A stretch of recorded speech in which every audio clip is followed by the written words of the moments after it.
nobody in their family had any qualification. They were the first generation to go to university.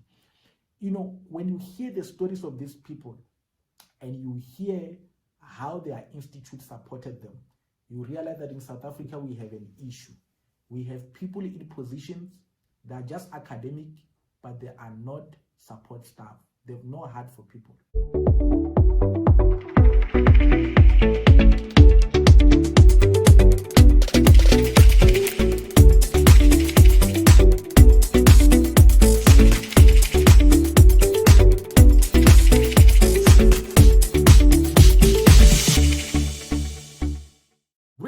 Greetings friends, this is Dr. T here, and thank you for taking time to watch this video. I wanted to take time and give you some feedback about my trip to Chicago. I remember last time before I left, I made a video to tell you that I will not be around for about a week because I will be going to the US. So the trip did happen and I came back a week ago. You will be surprised that, you know, it took me almost a week, actually over a week, just to recover due to the jet lag and you know, the time differences between SA and the US, particularly where I was in Chicago. I think there was about 8-hour difference. So I really struggled when I came back because, I mean, most of the time, actually when I was there, I was actually struggling to adapt. So when I came back, I think my body was a bit confused now. What's happening? Because even at night, I could actually work the whole night. And when it's time to wake up in the morning to go and attend, I'm exhausted because I couldn't sleep the whole night. So that's how affected I was. But anyway, it was good, and I really enjoyed the trip and the experience. And I just wanted to share a bit about how it was in Chicago. And for those who have never went, maybe to one day desire to take this particular trips, particularly from a higher education perspective, because this was not just a leisure trip. It was actually a conference, educational conference, for student support. So we left, I think around I think it was on Sunday, if I remember correctly. I left on Sunday in the evening around 10. That's when I left OR Tambo. I arrived at the US on Monday midday. So it was about, so you must think about it. If I say I left at 10 and I arrived midday, so the midday there's 8-hour difference, which means I did not travel from 10, 12 and then 1. No. It was actually about 16 to 20-hour flight. That's how long it was. I think when I entered the flight, we ate supper, we had breakfast, we had lunch. So you can just imagine it's close to 24-hour flight of traveling. But it went very well. It went very well. It's just that it's a very long flight. So we arrived there around 1 in the afternoon. We arrived at the place called Newark. Newark is actually next to, it's part of New York. It's just 1 hour flight, not 1 hour flight. I think it's, I think it could take with a train about 1 hour travel to New York City. But we were at Chicago, so we had to take another flight from Newark. It's about 2-hour flight to go to Chicago. One thing that actually stood out first when I arrived there, the airport is huge, it's very big. I mean, OR Tambo is small. I had to take a train to move from one terminal to the other. Just from Terminal 2 to Terminal 5, I think, I had to take a train in between. So you can just imagine how huge this airport is. So to move from one terminal to the other, you take a train. Yeah, so that's how advanced the US are. But it was very good. We arrived Monday. We actually had nothing to do per se. We actually had just a meeting, just a welcome drinks in the evening where the institute which was holding us were actually hosted by, the conference was by Achieving the Dream. We were sponsored and supported by the Kresge Foundation. Kresge Foundation, basically, they are the funders of what we call Siyaphumelela and Saidi. These are national projects in South Africa that focus on student success. So they welcomed us with also the delegates from the Dream Team. Dream Team is actually another organization. It's similar to Siyaphumelela, but it's the US based. They are also focused on student success. Their main focus is on over 200 colleges in the US, particularly around Chicago and Philadelphia. They sponsor them, and their main focus is to focus on student success. So what we are doing in South Africa with Siyaphumelela, we are actually replicating the model that they've already applied in the US. So the whole aim of our visit was basically to learn from them. What do they do? What integrated student support model do they have, and how do they apply it within their context? So that's basically the whole idea of this trip. But before I get into that, I wanted to share a bit about Chicago. Oh, people, this place is beautiful.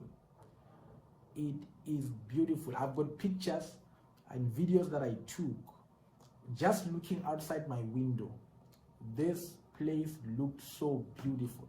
I mean, if you've been at Cape Town, I think one can liken it to Cape Town, particularly the beach side, maybe your Camps Bay kind of side of Cape Town. It's like that, but more, you know, it was more beautiful. I mean, the scenery at that place was such a beautiful to see. So I was at the hotel which was just opposite the conference. So most of the time, I mean, at night, just looking at the outside, Chicago, guys, let nobody lie to you, it was beautiful. And Chicago is not one of the best, you know, it is a good city, but I mean, there are other better cities or states in the US besides Chicago. So if Chicago is like this, you can just imagine how does New York look like, you know? How does other one of the prominent state look like? But Chicago was beautiful. But it was also snowy there. It was very cold. Actually, it was not as cold as we were warned that it might be. We were warned that it might come to even -3. That's how cold it could be. So it was cold, but not as we had expected. I mean, we brought jackets, the biggest jackets that you can find. We brought them. It was good though, because it did get cold at, I think, 1 or 2 days. It was very cold. It was also rainy on some days, but it was snowy as well, which was good. I think the snow there, I think we did not experience the worst of it, but at least we managed to see how it is when it is snow. I mean, if you look outside, if I look outside the window of my hotel, most of the buildings were actually covered in snow. When you look, the white parts on that building is actually snow. The cars around who were parked just outside were snowy, were covered by snow. So actually, literally, you could actually, you know, remove snow on top of the car. I actually did that with one of the cars there. Like when you park a car, you come back, it is covered in snow. That's how snowy it was. I mean, but obviously that could not prevent me from going out and experiencing the city. I went out, I took pictures, walked around the city, I saw the entire city. You will actually notice that most of my pictures that I took, in the background, it was white. That was actually snow. Most of the pictures, when you see me in the pictures and you see a white background, or you just see a white surface, it is most of the time a snowy background. But it was very good. I don't want to lie to you. The scene there, the buildings, and some of the pictures I actually took, I took them at night, because that place, the shops close at 10. So it is a very live city. It's very lively there, and I mean, at night, it's like maybe it's just 5 in the afternoon. Around 10, you could actually walk around the city, around the town. So most of these photos, there's a photo I took, I was next to the Trump building. I mean, that photo I think was about 10 or 9 or 10 in the evening when I took that photo. So you can just imagine how late it was, but how it looked. It looked like it was still earlier in the day. So I could be able to walk around in the city. I mean, we will go out and come back around 10 in the evening when the shops were closing. So it was very nice. The city is nice. And one thing I've noticed about the city, they've got a very good public transport system. I mean, you will have a train traveling just in the middle of the city, in the middle of the city. So you could just take a train from a bus or a train from the hotel. You get into the city or from the airport. So public transport there is not an issue.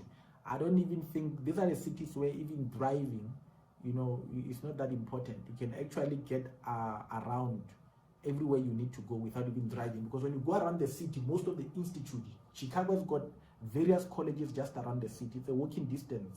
You can actually get to go to work. I think that's what South Africa were trying to get into when we want to improve our transport system. When you see like Urea via buses and all that, they're trying to do that so that we reduce the number of traffic on the road.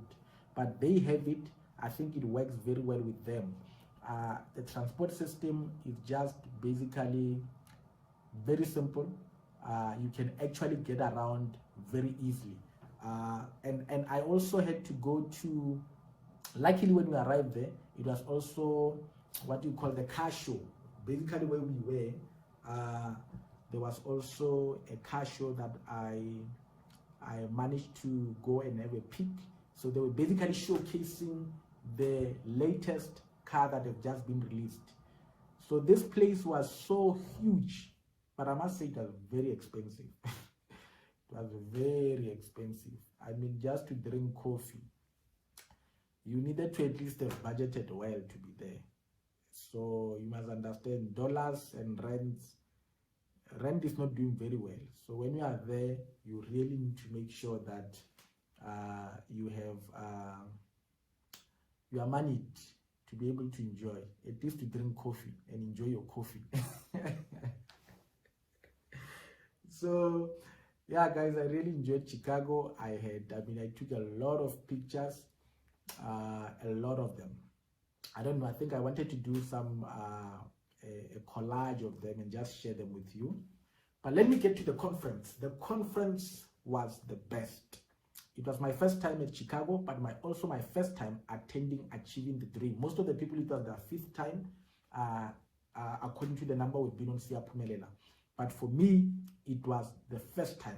So my hotel, we were just opposite the conference center. This conference center, people, was huge, was very big. I think one can liken it to Sandton Convention Center, but I think maybe double the Sandton Convention Center. It was huge. I think I took some of the pictures when I was working on the corridor. It has, I don't know how many floors it has, and it's long. Like this conference, imagine we are having a conference on one side where we are hosting delegates from over 200 colleges. On the other side, they've got a car show. A car show. When I say car show, I mean a building, long building, the size of a football field, has got cars packed in it on both sides of the building. So one size of a football field this side, another side this side, they're having cars, and we're still in the same building. Just to give you an idea how big this building was. So it was a very, very, very big building. It's very huge. So Sandton Convention Center, I can liken it to it in terms of structure and setup and all that. But in terms of the size, I think you need to put double or triple that or fourple that Sandton Convention Center. This building was huge, people. So what happened was that we had sessions. I think we started on Tuesday, we finished around, I think, on Friday in the morning.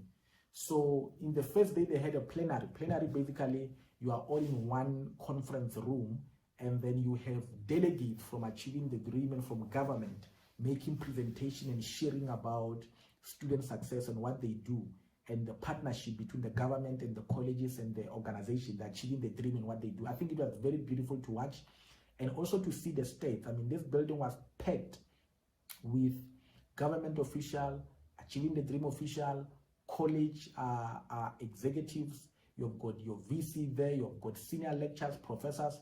Everybody was there from the US who's interested in student success, and they were sharing. What was very important about this is that you could see how the student voice is used. The student voice came to the fore, where the students were also presenting. I mean, it was very moving.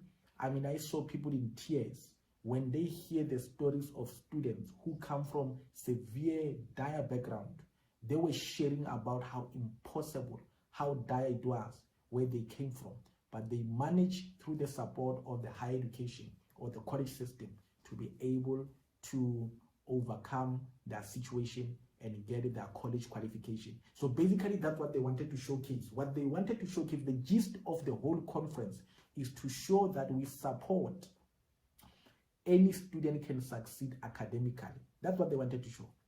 With integrated student support of an institute, any student, regardless of the background they come from, they can succeed academically. I like what they, in one of the documents, one of the slogans they have is that when you help students, no door is the wrong door in a higher education institute. And I think that for me was a challenge for somebody who work in higher education. I strive to make sure that any student that come in my presence, it doesn't matter whether you are from my institute or you are from anywhere. Most of you, who speak to me on Facebook, who speak to me on WhatsApp, that it doesn't matter. Some of you, I don't even know you. But the way I will dedicate my time to support you and help you, you will think we have met somewhere. I've never met some of you. But you will agree that I will take my time. I will take my airtime and call you. I will take my time and make a meeting with you to support you in whatever issue that you have. So these things, when you say you work in student support, that's how you need to be. You can't work in student support and work like you are in a government office where you are not supportive at all. The minute you work with student support people, I want to encourage you. Some of you are going to be psychologists. Some of you are going to be administrators. Some of you are going to work in government offices. When you work with people, have the heart to help the people. Money is there to appreciate you for the work you do. But I think if you don't have the heart for people, stop working with people. Lock yourself in an office, deal with numbers, work with papers, write things, write reports. Stay away from people, because it doesn't help. You are working with people, but you have no heart for people. You can't even listen to them. You don't even understand that people come with issues. You might see a student in front of you, but that student, you must understand, they are a child of somebody. Some of them, they are a child of a drunkard father, a drunkard mother, a drug addict. They're abused at home by their uncles, abused by their family members. They've got issues. They come from dire poverty, dire background. They come from, very severe circumstances. And they come to you, all they want is the help. All they want is for you to listen to them and see if you can assist them. If you can't support people, if you don't have heart to help people, stay away from student support.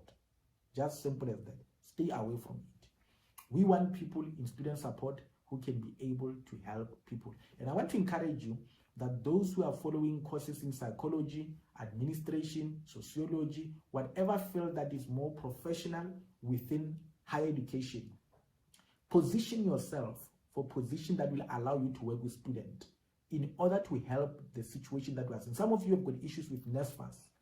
When you see the person assisting you, you can notice that if they do this, it will help. Why don't you go for those positions? I tell people, if I've got a degree in psychology, there are jobs in colleges. They want people to be administration, in student support department, to work with recruitment of students, to work with selection of students and all of that, and student advising. Those are positions you can go for and build your CV. You'll get to the right one. Don't expect to work like a psychologist with just a degree. Build yourself in that field, and then other doors will open. but position yourself for position that will allow you to work with students. We need more people to work with students who are passionate about working with students. So make sure that if you are at UNISA, you climb that hill there, and you knew how after you climb the hill how irritated you are.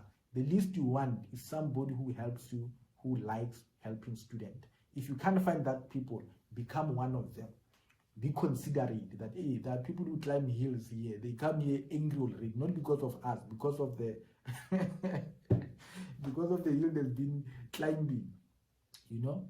So be considerate when you work with students. This is what I wanted to take you. At the conference, what we were doing there, we were learning from over 200 colleges from the US, learning what they do to support their student. They brought a number, I think close to 12 students. They put them on that big stage. I think you saw, I took a picture on the stage. They put them on that stage. They were sharing about their background. All of the students who spoke there, they spoke about how abusive their background was. Some of them, they spoke about, you know, how they had nothing in their homes. Some of them, they spoke about, you know, nobody in their family had any qualification. They were the first generation to go to university. You know, when you hear the stories of these people and you hear how their institute supported them, you realize that in South Africa we have an issue. We have people in positions that are just academic, but they are not support staff. They have no heart for people.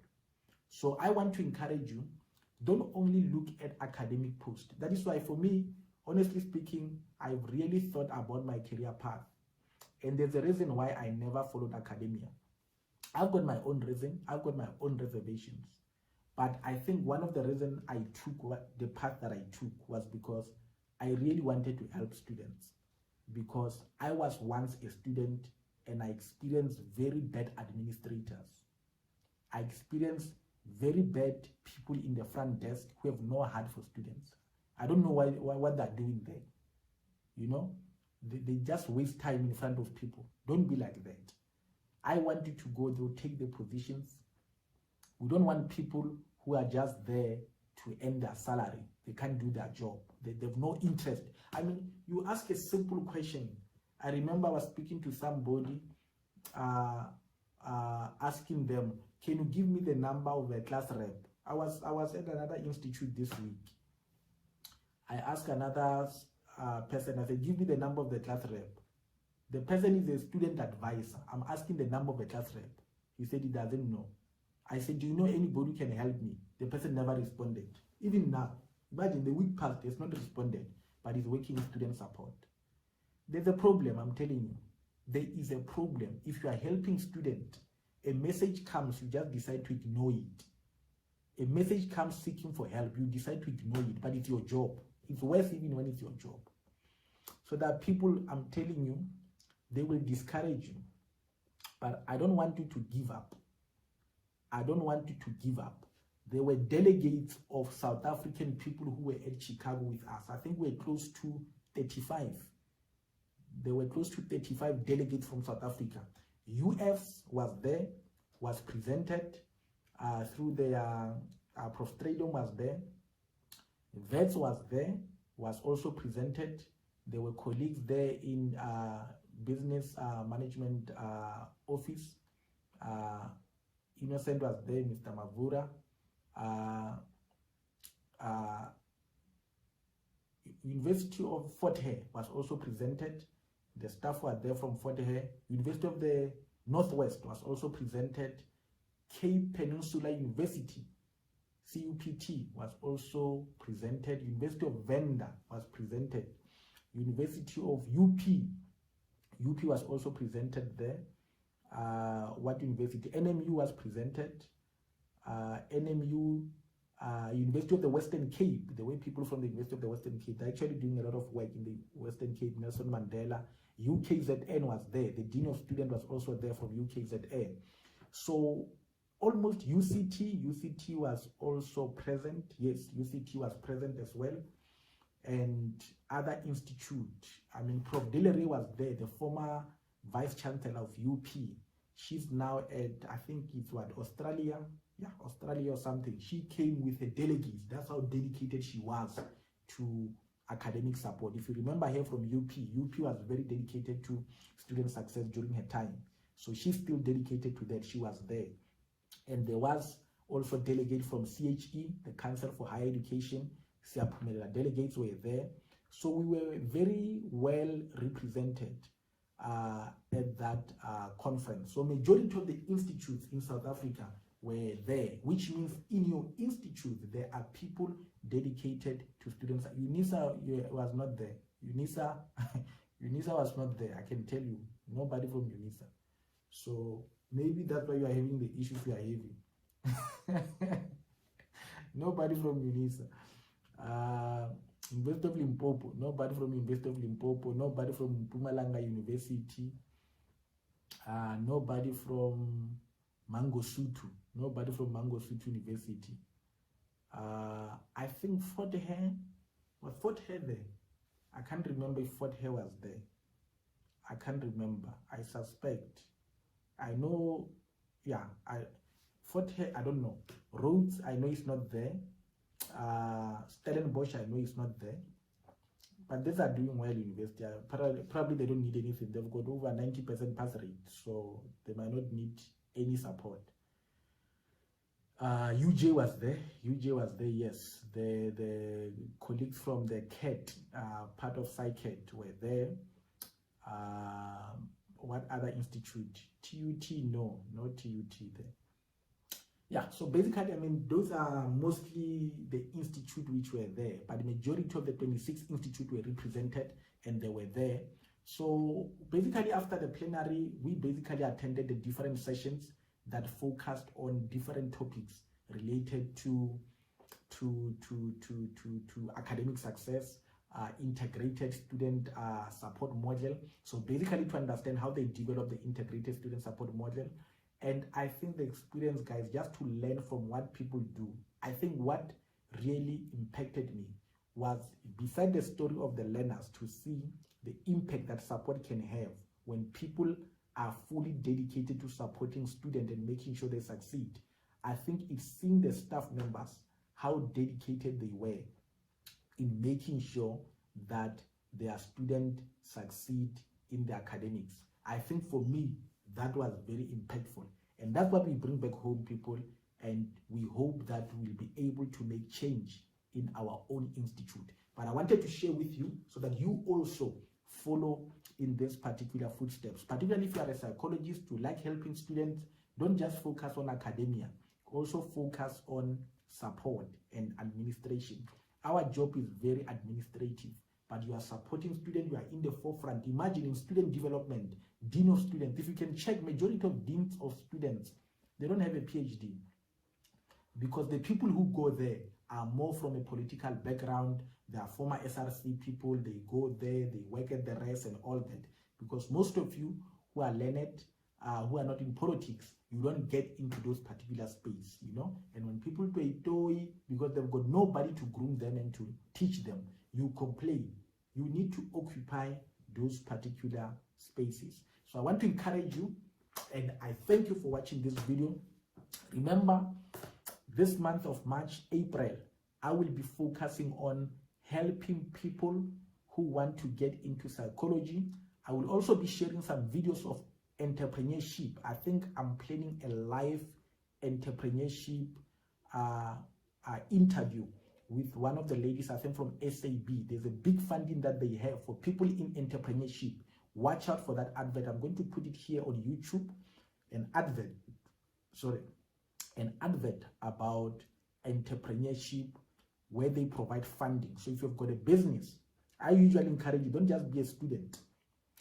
Do other things on your side that can transform and change your life. So I'm going to put the advert. I invite you that attend that interview, where she's going to share about the funding opportunity for the youth of South Africa or students who are into business.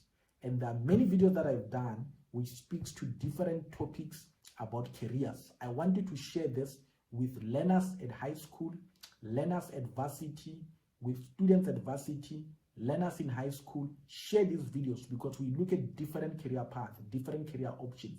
but also more so people in psychology. Share a lot with people in psychology, because most of the videos, I told you, I've got a soft spot for psychology because that's the path I know, and I know the challenges that psychology students have. Share with them so that they can be encouraged to walk this path, but more so to understand the path towards psychology.